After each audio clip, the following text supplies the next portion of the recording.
12:08 हो रहे थे। ये वही समय था जिस समय पर ये घड़ियां रुक चुकी थी। जैसे वेदांत बाहर जाते और वल्चरमैन उन्हें पकड़ता, वापस से वेदा इस कैबिन में आ जाते और वक्त हो जाता 12:08। पंडित वेदांत अब भी उस कैबिन में थे। मॉल की पहली मंजिल पर एक छोटी सी जगह, कैमरे थे वहां पर, सब जगह पर वो नजर बनाए हुए थे। कुछ मॉनिटर फ्लिकर कर रही थी तो कुछ ठीक ठाक चल रही थी। कैबिन की दीवार पर एक पुरानी आधी उतरी क्लॉक लटकी हुई थी। हर सेकंड के साथ उसकी सुई हवा में एक हल्की सी चीख जैसे करती थी। वहां अंधेरा था, लेकिन उससे ज्यादा भयानक थी वो लिखावट जो उनके सामने वाली दीवार पर थी। लिखा हुआ था, कैबिन में ही रहो। लाल रंग में लिखा था, जैसे खून हो, जैसे जिसने लिखा हो उसके अंदर गुस्सा कम और दर्द ज्यादा हो। लेकिन वेदांत चुप थे, ना घबराए ना हिले, सिर्फ एक गहरी सांस भरी और उठकर दरवाजा खोल दिया। उस मॉल का वो हॉल पे उसकी हवा और भी ज्यादा भारी हो चुकी थी। और तब एक आवाज सुनाई दी, कमजोर टूटी हुई आवाज। ये वही बच्चा था, राघव, जो कोने में बैठा रो रहा था। वेदा ने बिना रुके कदम बढ़ाए वो हॉल की तरफ गए, जहां बीच में एक फाउंटेन था और कोने में वो बच्चा बैठा रो रहा था। उसने हाथ से चेहरे को ढका हुआ था। रोशनी की एक पतली सी रेखा उसके कंधे तक पड़ रही थी। वेदा ने कदम आगे बढ़ाया और कहा, तुम अपने चेहरे से हाथ हटाओ। यह सुनकर बच्चा हिला नहीं, भागा भी नहीं। इस बार वो धीरे धीरे पलटा और उसने अपने हाथ हटाना शुरू किए। पहले माथा, फिर आंखें, फिर धीरे धीरे जैसे हाथ नीचे जाता गया, वेदा की आंखें बड़ी होती गई। उसका आधा चेहरा जला हुआ था और मुंह अजीब सा था। नाक तिरछी बड़ी सी जैसे गिद्ध की होती है। उसका पूरा चेहरा डिफॉर्म्ड था।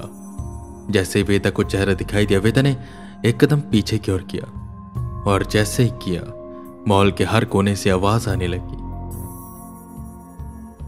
देखो इसका चेहरा, छी कितना गंदा है। ये तो गिद्ध जैसा है। सुनो, ये बुद्धू है और गिद्ध जैसा दिखता है, तो ये गिद्धू है, गिद्धू। हम इसे अपने साथ में बैठाएंगे। इसके अंदर पता नहीं कौन सा रोग है जो हमें भी हो जाएगा। हट हट हट यहां से, चल उड़ जा। कभी किसी की हंसी की, किसी की खिल्ली उड़ाने की, ऐसा लग रहा था जैसे कोई उस बच्चे का मजाक बना रहा। आवाजें गूंजने लगी। ये वही आवाजें थी जो वल्चरमैन ने जिंदगी भर सुनी थी। वो बच्चा अभी भी बैठा हुआ था और बस वेदा की तरफ देख रहा था। वेदा की आंखों में डर तो नहीं कह सकते, पर एक हीन भावना सी आ रही थी। दया भी थी, पर वो देखने में काफी अजीब लग रहा था। मॉल अचानक से हिलने लगा। पहले तो सिर्फ एक हल्की सी कंपन का एहसास हुआ, लेकिन अगले ही पल पूरी जमीन थरथराने लगी। छत से मिट्टी और टुकड़े गिरने लगे।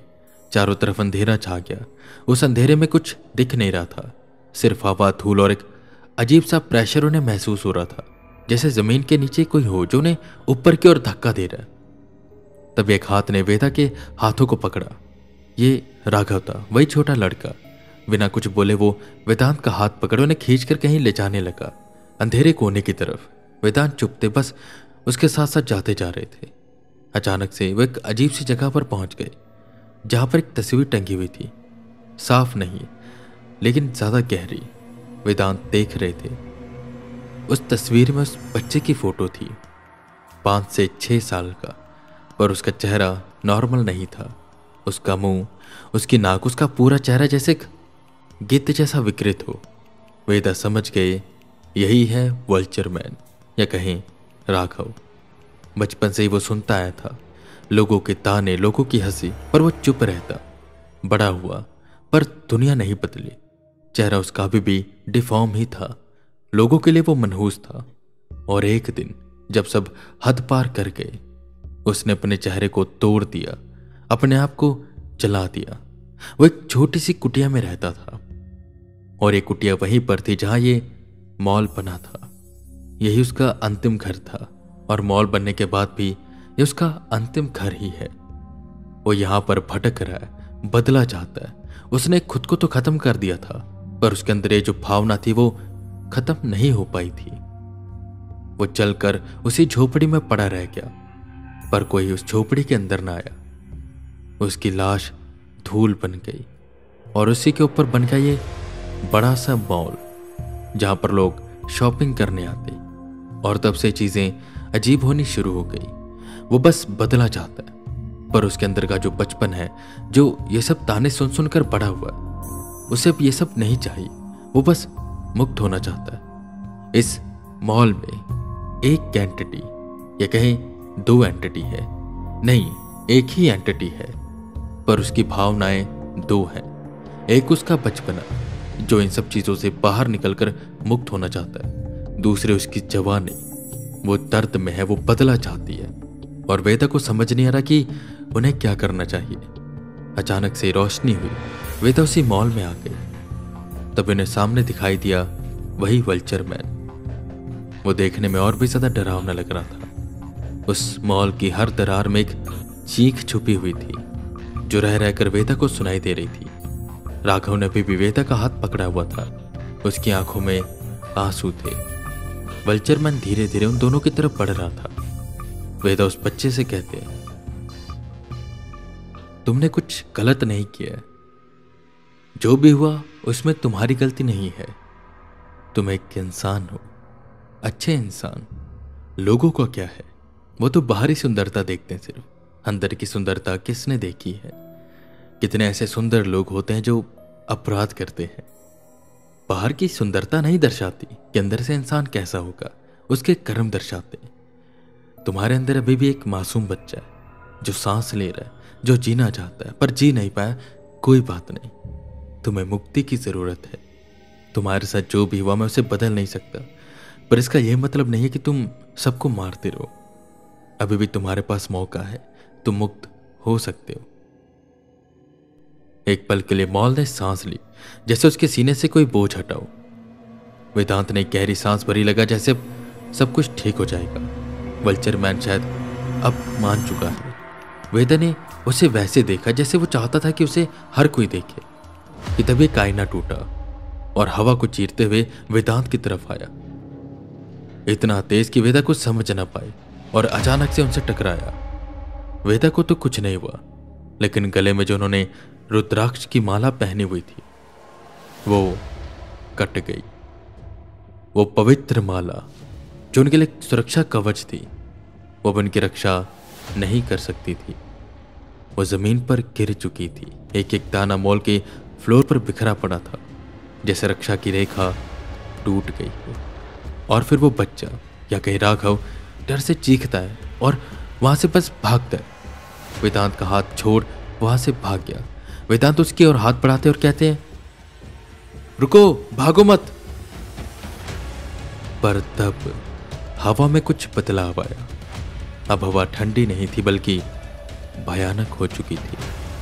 ऊपर से वो जो वल्चर मैन था वहां से गायब हो चुका था। वेदा यहाँ वहां नजरें दौड़ाते हैं। उसकी आवाजें तो आ रही थी पर वो कहीं दिखाई नहीं दे रहा था। अचानक ऊपर से एक आवाज हुई।